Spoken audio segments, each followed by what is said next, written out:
అయినా ఇదంతా ఎవరు చేస్తున్నారు? మేం విడిపోవడం వల్ల ఎవరికి ఉపయోగం?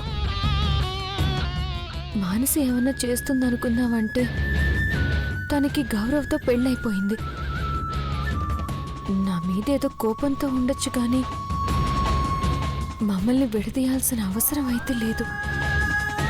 పోనీ ప్రజ్వల ఏమైనా చేస్తోందా? తనకి మాత్రం అవసరం ఏంటి? ప్రియ కనిపిస్తే నిజం బయటపడుతుందనుకుంటే తను కనిపించడం లేదు, ఫోన్ కూడా పనిచేయడం లేదు. ఏం చెయ్యాలి?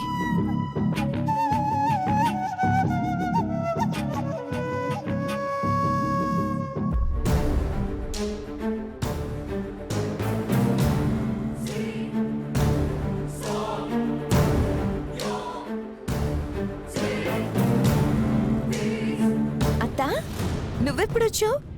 ప్రజ్వల, నువ్వేంటి అక్కడే పూర్తిగా సెటిల్ అయిపోయినట్టున్నావు? ఎక్కడుండి కథ బాగా నడిపించగలము అక్కడే ఉండాలి కదత్తా. పర్లేదు, అనుకున్న దానికంటే చాలా బాగా జరుగుతుంది.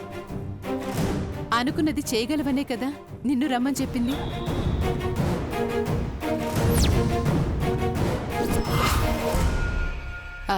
సరే, అన్నయ్య దగ్గరికి వెళ్దాం.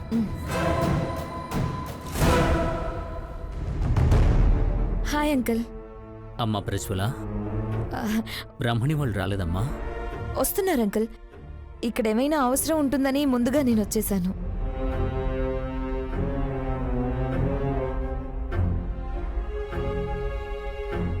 ఏమండి, ఏ ఆటంకం లేకుండా అంతా సక్రమంగా జరగాలని ఆశీర్వదించండి.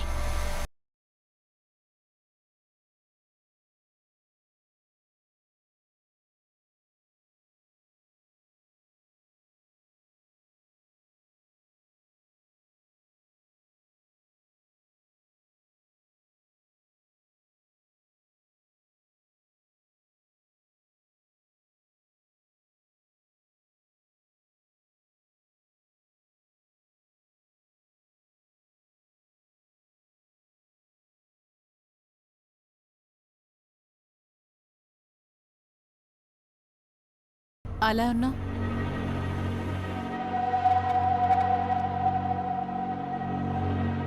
ఏం లేదమ్మా. లేకపోవడం ఏంటన్నయ్య? మోహన్ చూస్తే తెలుస్తుంది మనసులో ఎంత బాధ ఉందో.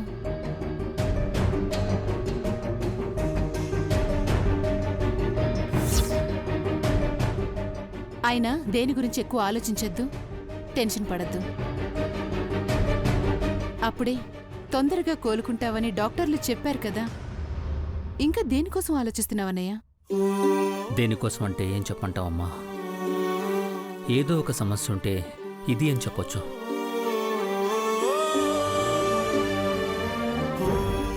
మానసికి పెళ్ళైతే చేశాం కానీ తను సంతోషంగా లేదు. సరయు గొడవ పెట్టుకుని వెళ్ళిపోయింది. ఇక మృదుల పరిస్థితి చూస్తే... అన్నయ్య, దాని గురించి ఎందుకు మాట్లాడతావు? ఇప్పుడు నువ్వు చెప్తున్న అన్ని సమస్యలకి అదే కారణం. కాసేపట్లో అక్కొస్తుందన్నయ్య. నువ్వు దాని గురించి ఆలోచించి బాధపడుతున్నావని తెలిస్తే అక్క మూడు పాడవుతుంది. చాలా రోజుల తర్వాత వదిన ఆడబిడ్డలకి వడిబియ్యం పోస్తుంది. ప్రశాంతంగా జరగని. ఆయన బాధ ఒక్కటే కోమలే.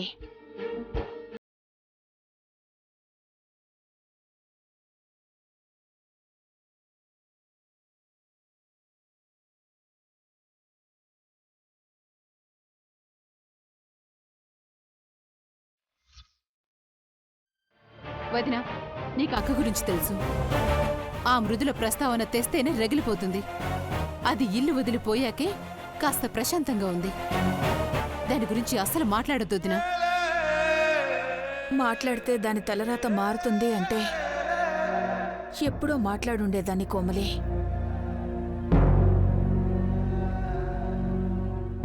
సర్లే, వదినికి ఫోన్ చేసి తొందరగా రమ్మని చెప్పు.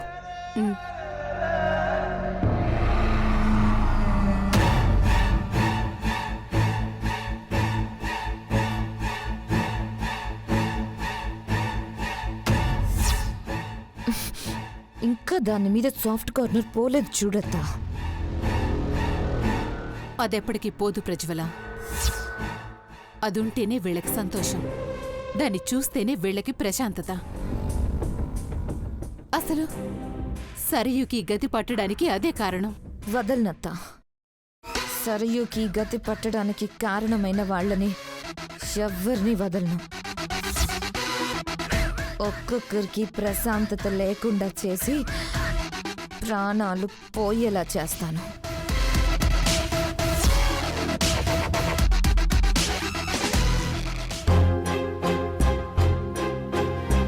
రా వదినా. ఎలా ఉన్నావు వదినా? బావున్నాను వదినా. అన్నయ్య ఎలా ఉన్నారు? ఇదిగో ఇలా ఉన్నాను.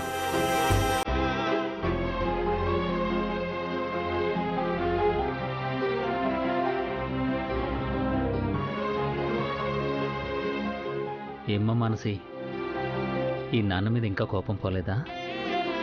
ఏం లేనన్న, మీరెట్లున్నారు? మావయ్య బాగానే ఉందిలే. నా చేతిలో పెట్టాక కూడా ఇంకా మానసి గురించి ఆలోచిస్తారేంటి?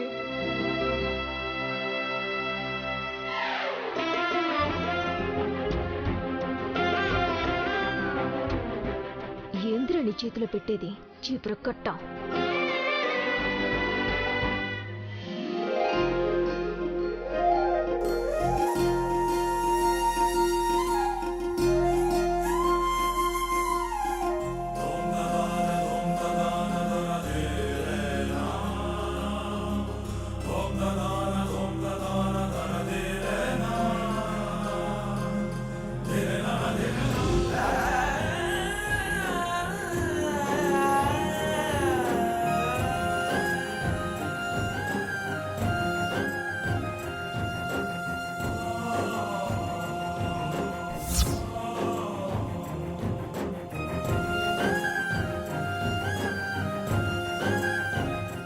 సంపంగి, నువ్వు కూడా రామ్మా.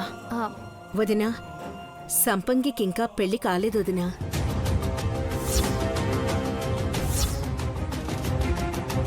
అయ్యో, అవును కదా, మరి పిలవగానే నువ్వెందుకు వస్తున్నావు సంపంగి? ఏదో పెళ్ళైపోయినట్టు.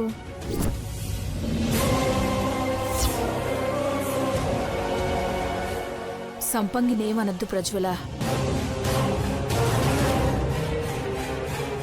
ఏదో ఆలోచిస్తుంది. ఏంటమ్మా అదోలా ఉన్నావు? ఏం లేదమ్మా. ఏం లేకపోవడమేంటి? అత్త ఏమో పెళ్లికి 2 రోజులు గడువిచ్చిందాంటీ. పాపం సంపంగి ఎటు తేల్చుకోలేకపోతుంది.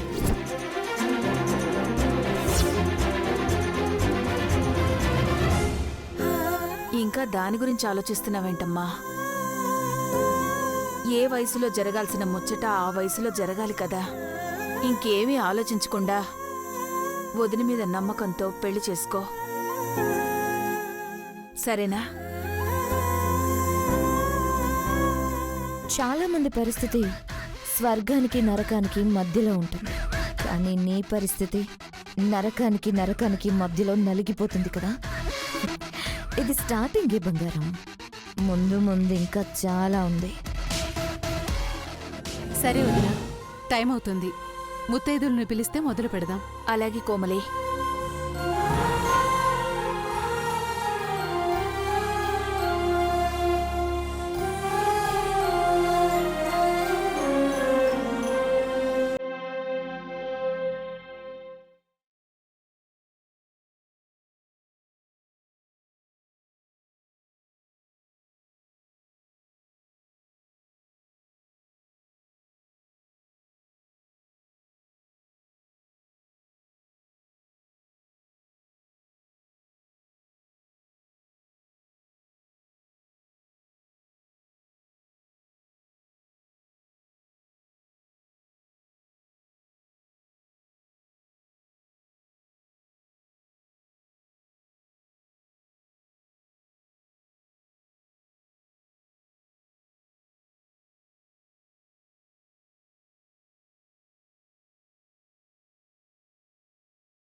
మధు, అత్తయ్య,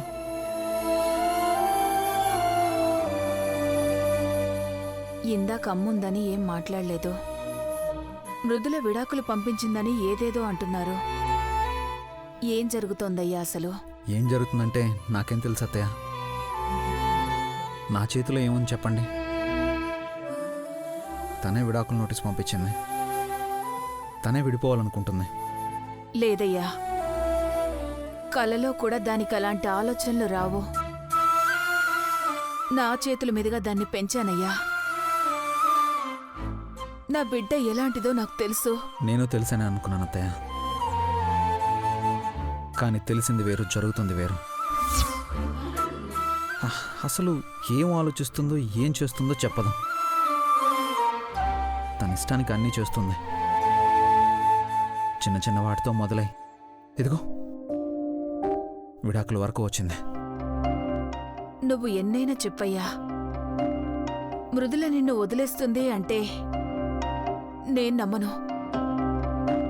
దానికి మనుషుల్ని కలపడం, మనుషులతో కలిసుండడం తప్ప విడిపోయి బతకడం తెలీదయ్యా. మరైతే ఇదంతా ఎందుకు జరుగుతుంది అత్తయ్య? ఏమో ఎందుకు జరుగుతుందో. మృదులే కారణం అనుకుని దూరం కావాలన్న ఆలోచన అయితే పెట్టుకోవద్దు. మృదులని దూరం చేసుకుంటే కష్టాలు తప్పవని స్వామీజీ అప్పుడే చెప్పారు. దూరం చేసుకుని ఇప్పుడు అనుభవిస్తున్న కష్టాలు చూస్తున్నావు కదా. మృదులుంటేనే మనకి సంతోషం, మన కుటుంబానికి క్షేమం. అర్థం చేసుకోవయ్యా. అన్నీ అర్థం చేసుకున్నాను కాబట్టి తను నన్ను దూరంగా పెట్టిందన్న బాధ దిగమింగుకుని మరీ కలవడానికి వెళ్ళాను అత్తయ్య. కానీ చివరికి జరిగిందేంటి? అసలు నా మొహం చూడ్డానికి కూడా రాలేదు. మృదుల అంటే నాకు ప్రాణం అత్తయ్య. కానీ ఇప్పుడు తను చేస్తున్న ప్రతి పనికి నాకు ఎంత నరకంగా ఉందో అది ఎవరికీ తెలీదు. తెలుసయ్యా, నువ్వు మృదులని ఎంతలా ఇష్టపడుతున్నావో తెలుసు. అందుకే ఆవేశంలో ఎక్కడ అపార్థం చేసుకుంటావోనని, మృదులని దూరం చేసుకుంటావోనన్న భయంతోనే మాట్లాడడానికొచ్చాను. వదినా,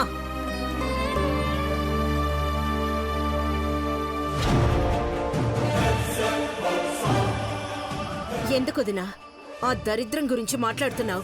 నీళ్లు వదిలేసిన దాన్ని తెచ్చి తిరిగి నెత్తిన పెట్టాలని ఎందుకు చూస్తున్నావు? దాని ప్రస్తావన వద్దు, అక్క బాధపడుతుందని చెప్పాను కదా వదినా. ఏ దాని ఊసి లేకుండా బతకలేరా? అది కాదు కోమలి. వదినా, ఇంకేం మాట్లాడద్దు. ఎక్కడో మా అదృష్టం కాస్త మిగిలుండబట్టి దానికి ఆ బుద్ధి పుట్టి విడాకులు పంపించింది. అయినా ఇంకా పిచ్చిపోక దానికోసం ఆఫీస్కెళ్ళాడు. ఎంత విలువిచ్చిందో వాడికి అర్థమైందో దినా. చాలు.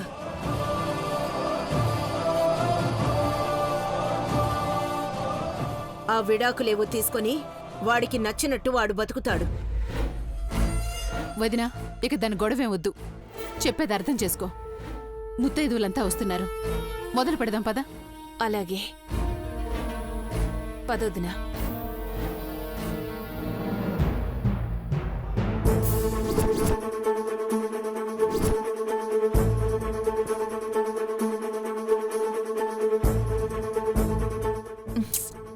నువ్వు మరీ ఎక్కువ ఆలోచిస్తున్నావేమో బావా. నీ తప్పేం లేదు. వెళ్ళావు, మాట్లాడడానికి ప్రయత్నించావు. తన్నుంచి రెస్పాన్స్ లేకపోతే నువ్వేం చేస్తావు? ఇంకా ఎక్కువ పట్టుకుని వేలాడితే పిచ్చోణ్ణి చూసినట్టు చూస్తుంది బావా. నువ్వే ఆలోచించు ఒకసారి.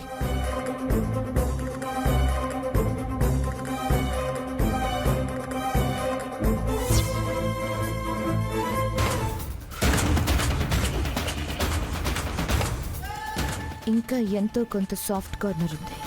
అది కూడా పోయి దాన్ని పూర్తిగా తరిమేయాలంటే ఈరోజు దాని అసలు రంగు బయట పెట్టాలి.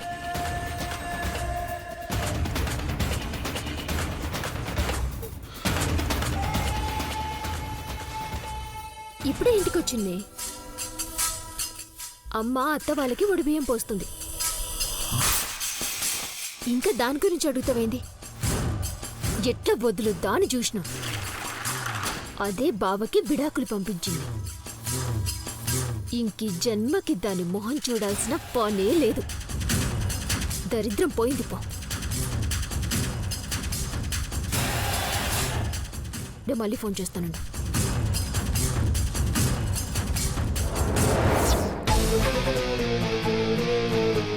ఏందట్లా తినేసేలా చూస్తున్నావు? అసలు నీకు ఈ సునకానందం ఏంటే? అన్నయ్య వదులు విడిపోతే నీకొచ్చేదేంటి? నీకేంది మధ్యలో? పోయి పని చూసుకో. మాన్సి ఆగు. ఏ వదులు వదులమని చెప్పిన కదా. అసలు ఏమైంది మానసి నీకు? ఎందుకు ఇలా తయారయ్యావు? ఒకప్పుడు వదిన్ని అంత ప్రాణంగా చూసుకుని ఇప్పుడు శత్రువులా ఎందుకు మారిపోయావు? తను ఏడిస్తే నీకు సంతోషమా? తన జీవితం నాశనం కావాలని కోరుకుంటున్నావా? ఎందుకు ఇలా చేస్తున్నావు? పొగ, ప్రతీకారం, కసి, కోపం ఏందన్నా అనుకో, నా జీవితంతో ఆడుకుంది.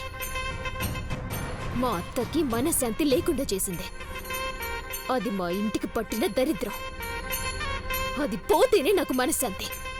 ఒకప్పుడు నువ్వు అదృష్టం అనుకున్నది ఇప్పుడు నీకు దరిద్రం అయిపోయిందా? చాలా తప్పుగా ఆలోచిస్తున్నావు మానసి. తర్వాత రియలైజ్ అయ్యాక చాలా బాధపడాల్సి వస్తుంది. ఏయ్, నువ్వు నాకు చెప్పేదేంది? నోరు మూసుకొని నీ పని చేసుకో. ఎక్కువ తక్కువ మాట్లాడితే పళ్ళు రాలుతాయి. మానసి,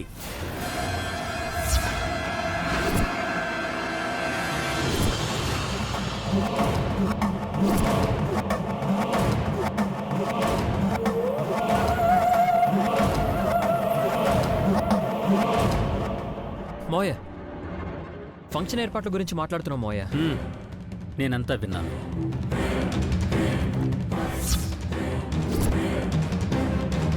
మానసి, ఏంటా మాటలు?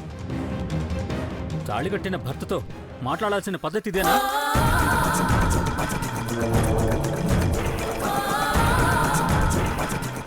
భర్త ఎవరు? మీకోసం, మీ ఆరోగ్యం కోసం బావని, నా ప్రేమని అన్నీ మర్చి తలుంచి తాళి కట్టించుకున్నా అంతే.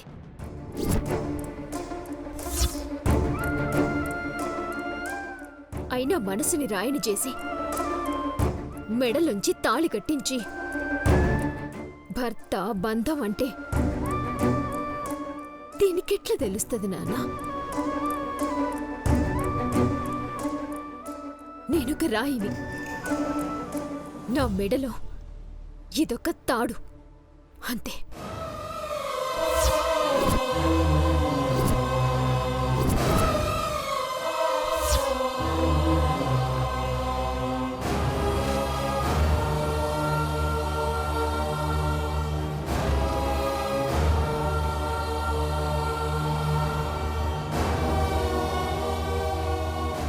మోయ, మీరు మానసి మాటలేం పట్టించుకోకండి. తనే మెల్లగా మారుతుంది. మారుతుంది సరే, కానీ నువ్వు ఈ నరకం ఎంతకాలం అనుభవిస్తావు? నువ్వు పెళ్లి చేసుకుంటే నా కూతురి జీవితం బాగుంటుందని ఆశపడ్డాను గాని చివరికి నిన్ను బాధ పెట్టిన వాడిని అయ్యాను గౌరవ్.